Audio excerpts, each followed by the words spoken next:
Hey Year 12s! In this video, I'm going to give you a few examples of general quotes you could work into your pieces on identity and belonging, as well as some ideas you might like to explore in relation to the context. If identity and belonging isn't your context, or you haven't yet watched our general video on identity and belonging yet, stop. Go watch that first and then come back.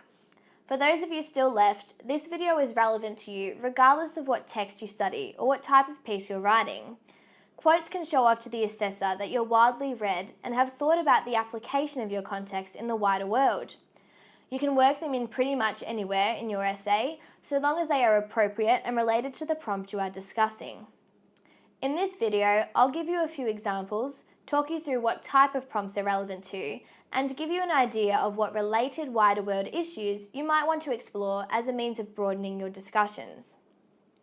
Alright, on to some quotes. The worst loneliness is not to be comfortable with yourself. Mark Twain. This quote is obviously focused on identity and the ways in which it is important in and of itself. Separate from the tension between belonging and identity is the notion that a sense of self is key to a person's capacity to live their life. Other quotes that consider this idea include, "What a man thinks of himself, that is which determines, or rather indicates, his fate." Henry Thoreau. "One may understand the cosmos, but never the ego.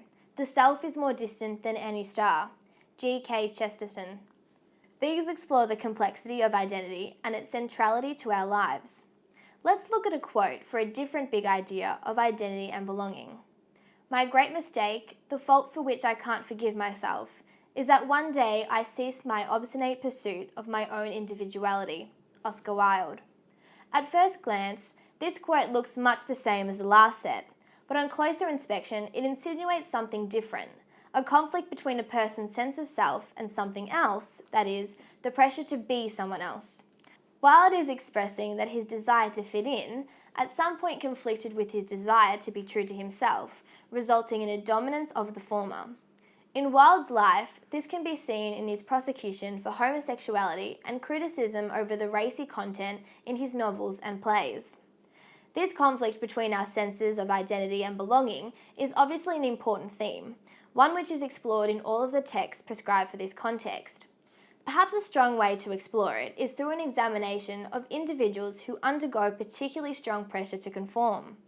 Consider the effect of military enlistment on a person's sense of self, how they transition from making their own decisions to being asked to obey orders without question. A less obvious example is members of religious groups who might be asked to abandon aspects of self in pursuit of a higher shared objective.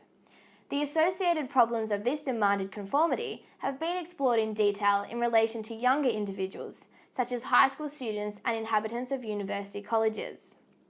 Of course, the debate over identity versus belonging is not as simple as one destroying the other.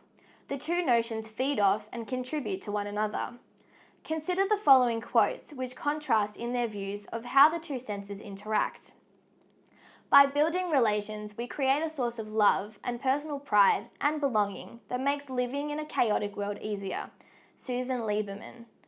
"Do not think that you have companions. Know that you are alone in the world." Henry Thoreau. Okay, let's take a look at one last big idea as expressed in a quote. History is inextricably linked to identity. If you don't know your history, if you don't know your family, who are you? Mary Pfeiffer. In this quote, we see Pfeiffer explore one factor that contributes to an individual's sense of identity: heritage. There are innumerable factors that combine with any one person, and it can assist the complexity and specificity of your essay to focus on a few of these in detail. For example, consider an individual's cultural and religious background as a feature of their sense of self. Alternatively, gender, sexuality, nationality, socioeconomic group, and so forth are all major and interesting influences on individuals. Other quotes that explore this same concept include the following. "What is man without the beasts? If all the beasts were gone, men would die from a great loneliness of spirit. For whatever happens to the beasts soon happens to the man. All things are connected." Chief Seattle. "The particular human chain we're a part of is central to our individual identity." Elizabeth Stone. Examine closely within your text and the wider world The ways in which the groups we belong to and are rejected from influence our sense of self. Think about the individuals we admire and the groups that demand we be someone other than ourselves in order to belong. In what ways and to what extent do these people make us who we are? I hope this has given you some insight into the types of quotes that work well to be incorporated into your work. Help yourself out by reading Wilde and having a solid understanding of the big ideas that identity and belonging prompts relate to. Thanks for watching, and make sure to check out our many other videos on identity and belonging and your specific texts. Thanks for watching and happy studying.